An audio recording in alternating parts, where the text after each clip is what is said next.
ये सोने से बहुत ज़्यादा की माला है, बहुत बड़े भाव इसमें गुथे हुए हैं। दोस्तों नमस्कार। इस वक्त हम हैं दिल्ली के पीतमपुरा क्षेत्र में स्थित नरसिंह सेवा सदन में, और नरसिंह सेवा सदन में ज्योतिष पीठ के शंकराचार्य स्वामी अवमुक्तेश्वरानंद जी का चातुर्मास कार्यक्रम चलने वाला है। यहाँ पर आप कल ही पधार चुके हैं।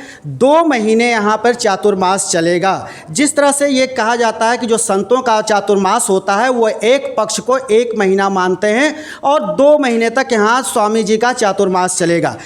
आज गुरु पूर्णिमा का दिन था। गुरु पूर्णिमा के दिन हम यहाँ पर देखे कि सैकड़ों शिष्य गुरु दीक्षा लेने के लिए यहाँ पहुँचे थे, और जब गुरु उन शिष्यों से हमने पूछा तो उन्होंने सिर्फ एक शब्द कहा कि हम इसी निमित्त यहाँ आए हैं कि हे नाथ, आपका कभी विस्मृति आप न हमारे हमसे कभी आप विस्मृत न हो। तो इसी भाव को लेकर के यहाँ सभी शिष्य पहुँचे थे और गुरु दक्षिणा लिए। हम शंकराचार्य जी से जो जानना चाहेंगे, बस वो संक्षेप में जानना चाहेंगे कि ये जो है गुरु पूर्णिमा का पर्व जो आज है उसका महात्म्य, और कांवड़ यात्रा का महात्म्य, और चातुर्मास का महात्म्य, ये तीनों महात्म्य जो है आप संक्षेप में हमारे दर्शकों को बताएं। देखिए, यहाँ रख दीजिए। गुरु पूर्णिमा जो है वो एक पर्व है, कई कारण से मनाया जाता है, जिसमें मुख्य कारण जो है वही हम अभी बता रहे हैं आपको। जितने भी लोग हैं संसार के, इन सब में एक भाव है, और वो भाव ये है कि मैं अपूर्ण हूँ। अपने आप को अपूर्ण महसूस करते हैं हम।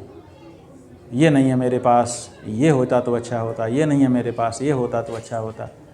तो अपने आप को अपूर्ण समझ करके उसको पूर्ण करने की इच्छा से हम जाने क्या क्या प्राप्त करना चाहते हैं, और जब पूर्णता मिलती है तो सुख मिलता है। तो ये जो हमारे मन की अपूर्णता है, इसको जो पूर्ण बना दे, उस गुरु के सन्निधि में जाने का जो पर्व है, उस पर्व का नाम गुरु पूर्णिमा है। ठीक है, अपूर्णता से जो हमको पूर्णता की ओर ले जाने वाली। चातुर्मास से जो है ये एक व्रत है। सन्यासी निरंतर परिव्रजन करते रहते हैं, भ्रमण करते रहते हैं। उनको एक जगह रुकने के लिए शास्त्र ने मना किया हुआ है। इसीलिए निरंतर भ्रमण करने वाले जो सन्यासी हैं, जब वर्षा काल आता है तो जितने ज़मीन के अंदर रहने वाले कीट पतंग हैं वो सब बाहर आ जाते हैं, तो प्राणी संकुल वर्तम हो जाता है। ऐसी परिस्थिति में रास्ते में बहुत सारे प्राणियों की हिंसा हो जाएगी चलने से, इसीलिए अब नहीं चलना चाहिए सोच करके वो वर्षा काल तक एक जगह पर प्रवास करते हैं। इस प्रवास काल में उनके द्वारा जो उपदेश आदि होते हैं उससे गृहस्थ भी लाभान्वित होते हैं। इसलिए इस पर्व को बहुत अच्छा पर्व माना जाता है। कहा गया है, चातुर्मास्यम यतीनांच यः कारयति धर्मविद सफलम लभते सम्यक राजसूयाश्वमेधयोः। राजसूय और अश्वमेध यज्ञ ऐसे हैं जो राजा ही कर सकता है, लेकिन उसका फल सामान्य व्यक्ति भी प्राप्त कर सकता है अगर किसी सन्यासी का चातुर्मास से करा ले तो ये बहुत बड़ा पर्व इस दृष्टि से भी हो जाता है। और तीसरे, आपने कहा श्रावण महीना, तो हमारे यहाँ श्रवण का बड़ा महत्व है, क्योंकि गुरु के मुख से और कुछ होता नहीं है। गुरु क्या कहता है, अपनी वाणी से बोलता है उपदेश, और उसको हम श्रवण करते हैं, और उसी श्रवण से हमारा कल्याण होता है। वो जो श्रवण है वो चातुर्मास में होता है, और श्रवण एक नक्षत्र भी है। तो श्रवण नक्षत्र से युक्त जो पूर्णिमा है, उस महीने को श्रावण पूर्णिमा कहा जाता है। भगवान शिव की आराधना, जो ज्ञान के देवता हैं, उसका ये पर्व है, और इसीलिए श्रावण मास का और शिव जी की आराधना उपासना का भी इसमें महत्व हो जाता है। शंकराचार्य जी, हम आपसे ये जानना चाहेंगे कि ये जो कांवड़ यात्रा जो इस समय चल रही है, सावन में पूरी चलेगी, शुरुआत हो रही है, कांवड़ यात्रा का कहीं उल्लेख है? देखिए, हमारे यहाँ जो भगवान को पवित्र जल ले जाकर के चढ़ाने का कहा गया है, उसका शास्त्रों में विधान है कि पवित्र जल का संग्रह करके भगवान के पास ले जाए और उससे उनका जलाभिषेक करे। इसका विधान शास्त्रों में है। अब वो जो जल है, अगर हम दूर से लेकर के जाते हैं तो शास्त्र में नियम है कि अगर कलश में भरे हुए जल को हम सिर में रख लेते हैं तो क्या होता है कि वो हम ही को चढ़ जाता है, तो वो चढ़ाने लायक नहीं रह जाता है। तो ऐसी परिस्थिति में लोगों ने सोचा क्या करें, सिर पे रखेंगे तो अपने को चढ़ जाएगा, भगवान को चढ़ाने लायक नहीं रहेगा। इसीलिए उसको डंडी में बांध करके एक इधर लटकाते हैं, एक इधर लटकाते हैं और उसको कंधे पर रखते हैं। इसी को कांवर कहते हैं। तो पवित्र जल ले करके भगवान के पास जाना और उनका जलाभिषेक करना, ये हमारे शास्त्रों में वर्णित है। उसकी ये व्यवहार की विधि है जो कांवड़ यात्रा के रूप में प्रचलित है। आपने रामचरितमानस में भी सरल भाषा में सुना होगा। रामेश्वर की स्थापना करने के बाद भगवान ने कहा था, जे गंगा जल आन चढ़ाई ही ते सायुज्य मुक्ति नर पाई ही। जो यहाँ पर गंगा जल ला करके चढ़ाएगा उसको सायुज्य मुक्ति मिलेगी। तो ये जो जलाभिषेक करने की हमारी परंपरा है, पवित्र जल ले जा करके, ये हमारे शास्त्र में वर्णित परंपरा है और उसी का एक स्वरूप है कांवड़ यात्रा। तो ये शास्त्रीय है, अशास्त्रीय नहीं। आपसे एक और जानकारी हम चाहेंगे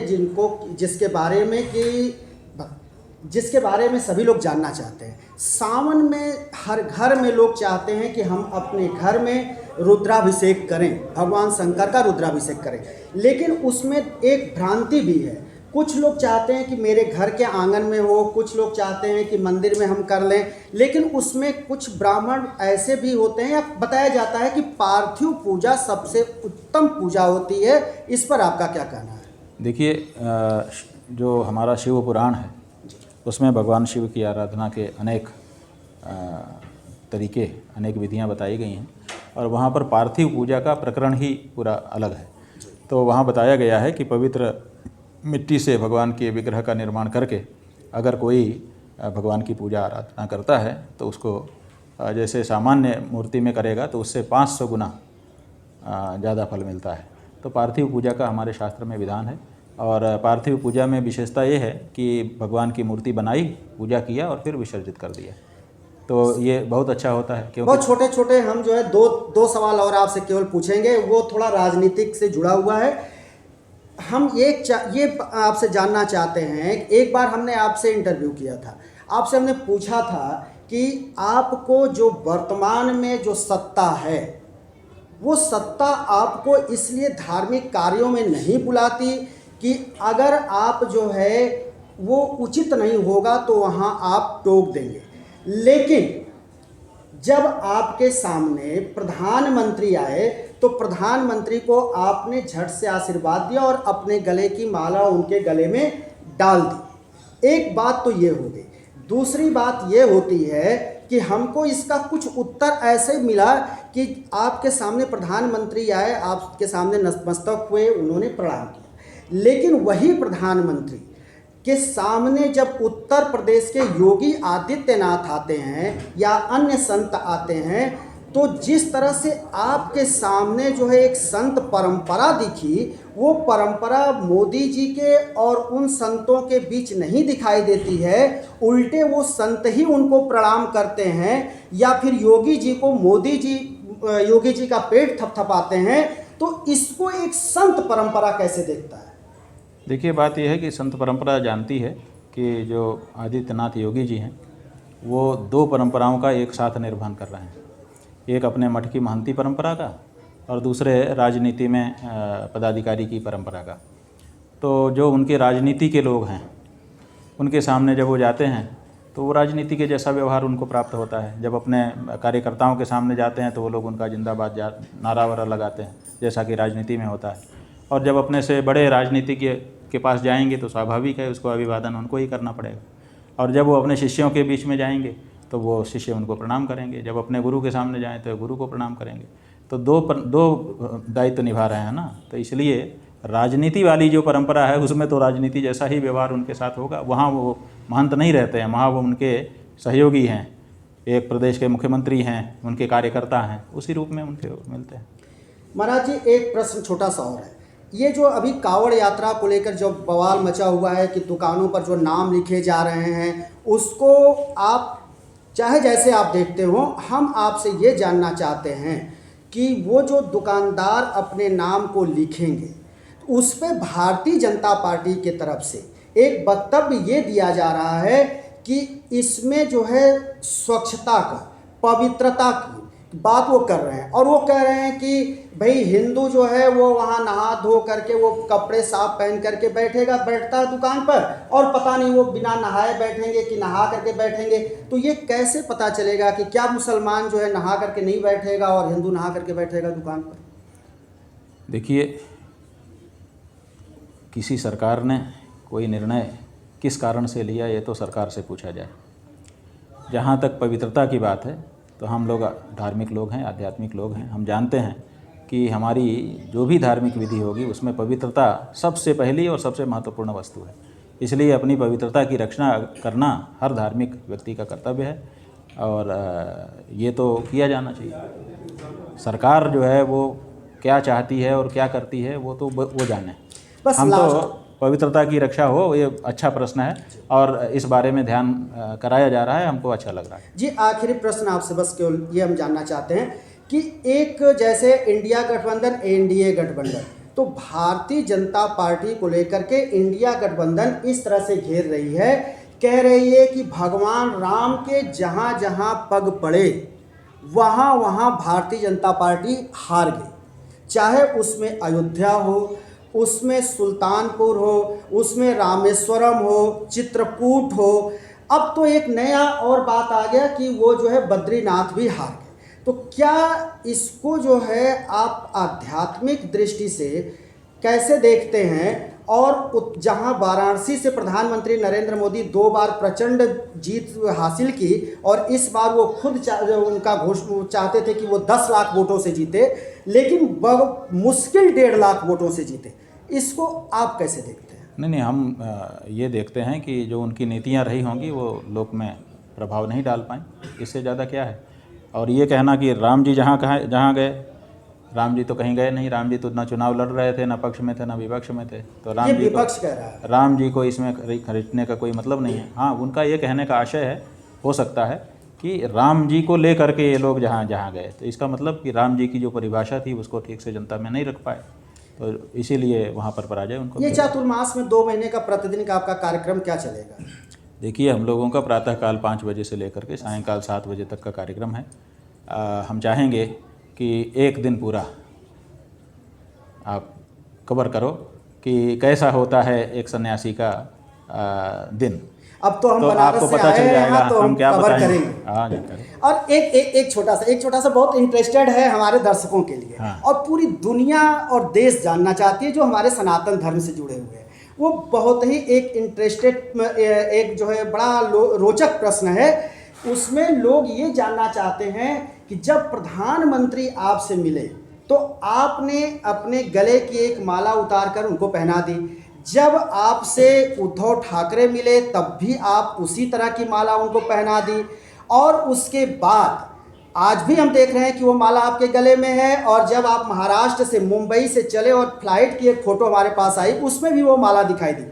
अब उस माला को लेकर के ये कहा जा रहा है कि शंकराचार्य जी इन दोनों पर्सनालिटियों को सोने का हार पहना दिया, लेकिन उस माला को अब यहाँ हम देख रहे हैं। हम देखिए, ये प्रोटोकॉल है, मैं छू नहीं सकता, ले नहीं सकता, लेकिन मैं आपसे ज़रूर जानना चाहूँगा कि ये माला आपके जो गले में है इसके बारे में थोड़ा अगर प्रोटोकॉल इजाज़त देता हो तो। ये जो है ये एक घास होती है विशेष तरह की, उसी घास से बनी हुई ये माला है और इसका रंग सुनहला होता है।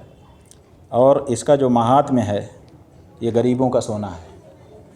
तो जो गरीब लोग हमारे पास आते हैं, जिनके पास सोना नहीं है, लेकिन उनके मन में भाव है कि हम गुरुजी के पास जा रहे हैं, उनको सोने की माला पहना है, तो वो इस घास को चुनते हैं। चुन करके पैर धो करके शुद्धता से बैठते हैं और अपने मंत्र का जाप करते करते इस माला को बड़ी धीरज के साथ बनाते हैं। तो हमारे लिए तो सोने से ज़्यादा महत्वपूर्ण है। जो लोग कहेंगे कि ये सोने की माला है, हमको अच्छा नहीं लगेगा। ये सोने से बहुत ज़्यादा की माला है, बहुत बड़े भाव इसमें गुथे हुए हैं और ये गरीबों का सोना है, घास की माला है। अब हमको विश्वास हो गया कि हमारे जो लाखों दर्शक हमसे जुड़ते हैं उनको अब ये विश्वास हो जाएगी और वो भी आगे इस बात को जरूर अपने लोगों तक बढ़ाएं जो ट्रोल किया जा रहा है। जी, हमने जब नरेंद्र मोदी को पहनाया था ये माला, तो ये सोने जैसी लगती है लेकिन है घास की। तो हमसे लोगों ने पूछा कि आपने कौन सी माला पहनाई और क्या तात्पर्य है उसका। तो हमने उनको कहा कि हमने माला पहनाई और घास की माला पहनाई। तो इसका आशय हमने ये कहा कि घास खाने वाली जो हमारी माँ है, गौ, उसको ला, हे मोदी, तो उसको ला उसको राष्ट्रमाता बना।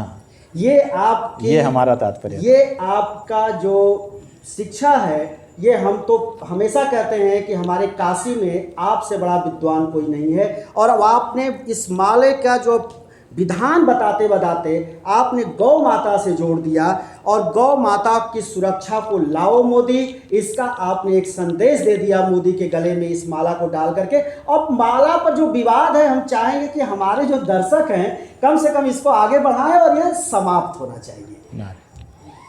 ठीक है भैया, बहुत अच्छा।